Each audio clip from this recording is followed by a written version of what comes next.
kita buktikan bersama-sama apakah benar speednya itu di angka 1400-an. Cheese. God damn ya. Wah.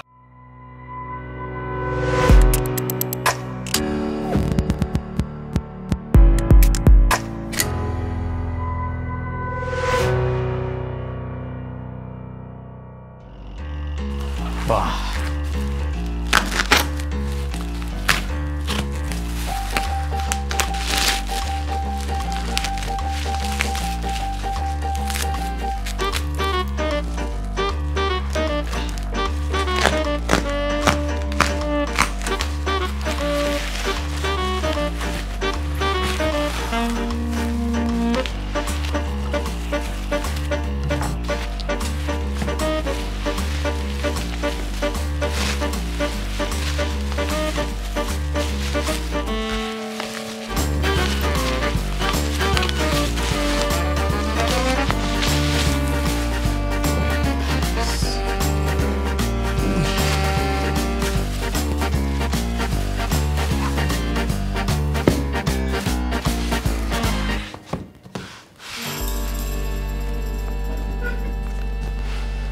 What's up, Bro Kumar di sini, dan kali ini saya akan mengunboxing sebuah laptop terbaru dari Apple, yaitu MacBook Pro M2 256GB. Dan ini barangnya masih dalam bentuk kotak seperti ini, bisa kalian lihat. Wah. Dan laptop ini saya dapatkan di toko langganan saya, yaitu Tokopedia. Buat teman-teman yang mau cek, silahkan cek link yang ada di kolom deskripsi di bawah. But first, mari kita unboxing laptopnya. Weh, kita akan langsung disambut MacBook Pro. Wah, ini mungkin teman-teman ada yang nggak tahu kalau misalnya mau unboxing MacBook itu, kalau misalnya dibuka kayak gini, kita angkat begini, dia akan ikut keluar. Kelihatan nggak ya? Nih, kalau misalnya saya tekan gini, ya dia keluar sendiri gitu lah. So, this is it. Ini dia laptopnya, MacBook Pro M2 yang gak jauh beda dengan generasi pendahulunya. Bahkan desainnya sama persis, desain yang sama yang kita temukan pada sebuah laptop MacBook pertama kali launching tahun 2016. Dan ya, seperti ini bentuk kotaknya. Ada keterangannya di sini, 8GB Unified Memory, 256GB SSD. Can you see it, guys? Ya, this is it. Ini adalah keterangan-keterangannya. Dan dia punya spek 8 core CPU, 10 core GPU. Ini adalah upgrade yang kita dapatkan kalau misalnya kita membeli sebuah MacBook dengan prosesor M2, yaitu 10 core GPU. Ada 10 core, dimana sebelumnya itu cuma punya 8 core aja. Tapi di luar itu semuanya sama persis. Ya, saya lihat ini tidak ada perbedaan, dan ya seperti tidak ada perbedaan apapun.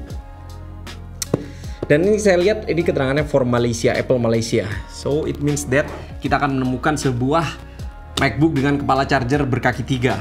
So kita unboxing aja. Ups.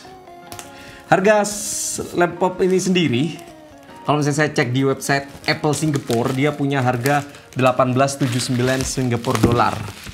Atau kalau misalnya dirupiahkan itu sekitar 20,1 juta, ya 20,1 juta. Dan untuk harga di Indonesia mungkin teman-teman bisa cek link yang saya sertakan di kolom deskripsi di bawah, jadi silakan aja cek. Dan ya seperti ini, bahkan ini harusnya bagian depan ini sama persis dengan MacBook Pro 13 inch yang lama, yang M1 maksudnya. Dan pengalaman unboxingnya juga simple aja ya. Oke. Welcome. Woohoo. Wow. Ini nggak terlalu jauh beda beratnya, tapi nanti saya akan lihat ada apa aja di dalam kotaknya. Seperti biasa, kalau misalnya kalian pernah lihat nonton video unboxing MacBook, nggak jauh beda. Kita akan menemukan sebuah kabel data USB-C to USB-C, and then kita akan menemukan sebuah manual book yang tidak akan kita pernah baca, bahkan ini akan sampai kita jual-jual lagi nanti masih mulus. Dan ini kita akan mendapatkan Apple sticker berwarna space gray. Sudah. Dan ya, ini adalah kepala charger yang kita dapatkan, sebuah kombinasi antara power brick berdaya 67 watt. Yes, this is 67 watt. Ini punya daya 67 watt dan disertakan kaki berkepala 3. Walaupun saya sendiri sudah punya adapter untuk kaki berkepala 2. Ini kalau misalnya gini langsung bisa nggak? Oh, nggak bisa, kan dia ketutup atasnya. Satu hal yang saya agak kecewa sebenarnya dari Apple adalah kepala charger ini. Ini kepala charger 67 watt memang. Ada dua hal yang saya ingin kecewakan sebenarnya. Yang pertama adalah di MacBook Air M2 dia sudah menggunakan teknologi itu MagSafe. Jadi ada bagian magnet pada bagian kabel chargernya itu. Terus kemudian kecewa kedua saya adalah pada MacBook Air M2 itu kita sudah disertakan, terutama untuk varian yang 512 GB ya, kepala charger yang punya 2 port Type-C. Walaupun itu dayanya kalau nggak salah cuma 35 atau 30 watt ya. Tapi itu artinya kan kita bisa punya satu charger tapi bisa digunakan untuk ngecas laptop bisa, kemudian HP, iPhone juga bisa, atau kita gunakan untuk ngecas Apple Watch juga bisa. Tapi ya ini enggak, ini benar-benar masih lama stylenya. Kita masih mendapatkan kepala charger seperti ini. Oke, kita singkirkan. Dan ini dia laptopnya. Oh, kertasnya kerasa lebih tebal. Wah.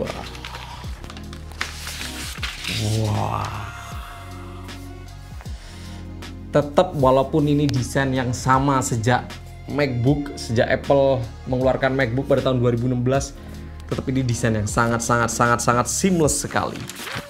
Bahkan sebenarnya tuh saya lebih suka desain dari MacBook Pro 13 inch ini dibanding MacBook Pro 14 inch yang saya gunakan sehari-hari ini.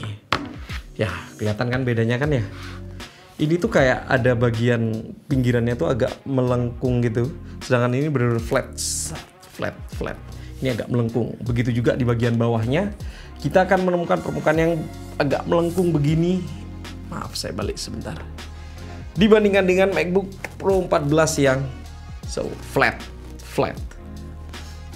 Ya, kamu menyingkir dulu. Nanti kemungkinan saya akan menggunakan laptop ini sekitar seminggu ke depan, dan saya akan sharing ke kalian gimana user experience yang akan saya rasakan menggunakan MacBook Pro 13 inch yang sudah menggunakan prosesor M2 ini. So ya, perbedaan paling jelas logo Apple ini kelihatan lebih kecil ya. Dan kita kalau misalnya buka langsung, kita akan mendapatkan laptop ini langsung menyala. Dan saya bisa langsung sambungkan dengan Apple ID saya. Yes. See. Oh yes.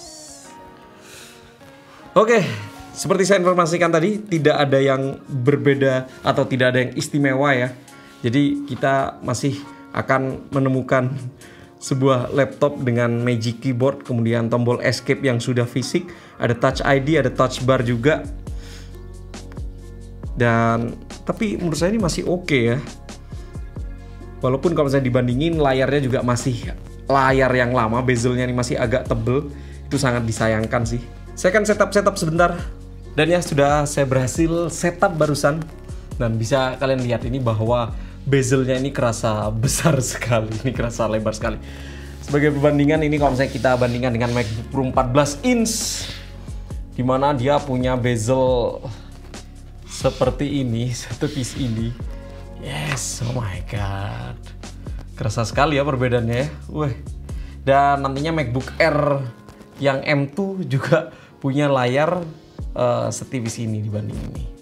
Oke, di luar itu kita akan menemukan banyak sekali hal-hal yang sama dengan pendahulunya. Speaker, kemudian speakernya masih yang terbaik menurut saya untuk laptop berukuran 13 inch. MacBook Pro ini masih sangat oke sekali. Dan ya tetap masih kerasa solid, keyboard juga masih kerasa enak menurut saya karena Apple akhirnya tahun 2018 mungkin ya, 19 mungkin ya. Apple itu akhirnya memperbaiki keyboard mereka di mana sebelumnya itu menggunakan butterfly keyboard, kemudian akhirnya kembali menggunakan Magic Keyboard. Yes, ini masih enak sekali keyboardnya. Dan beberapa orang itu memang ada yang ketergantungan untuk menggunakan touch bar, tapi kebetulan saya sendiri itu tidak terlalu sering banget menggunakan touch bar.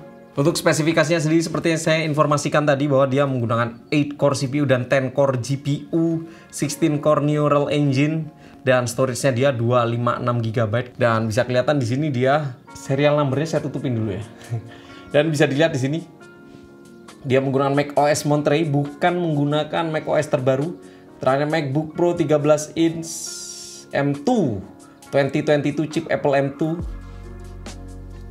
Dan memori RAM-nya 8 GB. Saya penasaran kalau misalnya saya tes menggunakan Geekbench. Jadi saya mau download software Geekbench dulu. Oke, Geekbench 5-nya sudah ke-download. Jadi saya mau install dulu dan kita nanti akan cek. Oke, ini ada keterangannya bahwa dia sudah menggunakan Apple M2 dan saya akan run CPU benchmark. Saya mau tes dulu Geekbench MacBook Pro M1. Dia punya skor kalau nggak salah tuh 1600-1700an untuk single core. Saya akan ngetes single core-nya. Kenapa? Karena menurut saya itu adalah satu poin yang menurut saya keunggulan mutlak dari M2, bahwa dia punya single core yang lebih kencang daripada M1. Oke, di sini saya lihat skor dari MacBook Pro 13 inch ya, M1 aja, Mac Mini ini. Nah, Mac Mini harusnya nggak jauh beda ya. MacBook, oh ya ini 1740-an. Ini bisa lihat di sini, saya akan capture. Dan multi core skornya 7700. Ini bisa saya jadikan patokan karena ini adalah MacBook Pro M1 hasil Geekbench-nya. Dan kita lakukan tes Geekbench untuk MacBook Pro M2 ini. So, bakal berapa hasilnya? Wah, mantap. Ya benar, ternyata hasilnya sudah keluar. Terbukti bahwa single core dari MacBook Pro M2 ini lebih powerful dibanding dengan MacBook Pro M1. Single core-nya dia punya skor 1916. Kemudian multi core skornya 8850. So, itu adalah single core yang sangat kencang menurut saya. Karena kalau misalnya dibandingkan dengan, bahkan untuk MacBook Pro M1 Pro itu single core-nya 1700 ya. Cuma dia unggul di multi core score. Tapi barusan saya cek ini MacBook Pro M1 dia punya multi core score 7700-an rata-rata ya. Dan ini laptop ini dia punya skor 8850. Itu artinya memang prosesor MacBook Pro M2, prosesor Apple M2 ini lebih kencang sesuai gak ya? Mereka bilang 25-30% gitu lah. Well, setidaknya terbukti bahwa ya prosesor M2 lebih kencang daripada M1. Sama satu lagi sih, Blackmagic Disk. Ini sebenarnya ingin menjawab pertanyaan orang-orang bahwa SSD-nya katanya lebih lemot. We'll see, kita akan buktikan. Wah, saya penasaran nih. Sebentar, saya harus browsing dulu. Kalau misalnya speed testnya yang MacBook Pro M1 itu berapa? Speed test SSD. Oke, ini saya cek ya di websitenya Mac Rumors. Dia menjelaskan bahwa ya ini sempat ada reviewer luar yaitu MacStack. Dan dia menjelaskan kalau speed SSD-nya tuh lebih lemot katanya. Kalau misalnya yang 13 inch MacBook Pro M1 256 GB itu read-nya 2900. Tapi yang M2 malah 1400, kemudian write-nya 2200, sedangkan yang M2 1400. Dan ini untuk Blackmagic-nya barusan sudah saya download. Gimana kalau misalnya kita buka saja dan kita buktikan bersama-sama apakah benar speed-nya itu di angka 1400-an. Normalnya ya benar-benar. Normalnya itu sekitar 2900 untuk read-nya dan kemudian write-nya itu 2200 normalnya. Kita akan lihat, ini pertama kali saya ngetes dan cheese. God damn ya. Wah. Ada apa dengan Apple ini? Maunya apa Apple ini? Ya, kalau misalnya keterangan dari si MacStack sendiri itu dia memang sudah akhirnya membongkar MacBook Pro bagian belakangnya ini dan menemukan bahwa jenis SSD yang digunakan, bahwa MacBook Pro M2 ini dia menggunakan satu single non flash storage chip ya. Sedangkan yang MacBook Pro M1 yang lama itu menggunakan 2 NAND chips dan sepertinya itu berisi atau punya storage 128GB, 128GB. Dan itu artinya ya kalau misalnya cuma satu NAND aja itu lebih lama karena ada prosesnya tuh ada antrian ya. Sedangkan kalau misalnya ada 2 SSD sekaligus, ada 2 storage sekaligus itu lebih cepat. Wah, jadi terbukti kalau memang ternyata MacBook Pro M2 punya speed lebih lambat dibanding dengan MacBook Pro M1. Tapi pertanyaannya adalah seberapa ngefek nanti ke penggunaan sehari-hari? We'll see. Saya akan coba gunakan laptop ini sebagai main daily driver saya. Jadi MacBook Pro 14 inch ini, terpaksa saya pensiunkan dulu sekitar 1 minggu. Saya akan gunakan MacBook Pro M2 ini sebagai daily driver. Saya tahu bahwa ini storage-nya kecil, 256GB aja. Untuk itu saya biasa menggunakan SSD eksternal untuk saya gunakan ngedit video. Dan kan kalau misalnya saya ngeditnya dari SSD eksternal, harusnya hard disk atau SSD atau storage dari laptop ini yang tidak terlalu kencang tadi kan harusnya nggak terlalu ngefek kan ya. We'll see. Well, itulah dia video kali ini. Terima kasih sudah menyaksikan video unboxing plus impresi pertama saya plus ngecek speed dari MacBook Pro M2 ini. Terima kasih sudah menyaksikan. Jangan lupa like, share, dan subscribe kalau misalnya kalian support channel ini supaya terus berkembang. Sekali lagi buat yang belum kenal, perkenalkan saya Ibro Kumar, YouTuber atau reviewer dari kota Surabaya. Sekali lagi terima kasih, sampai jumpa di video selanjutnya. Bye-bye.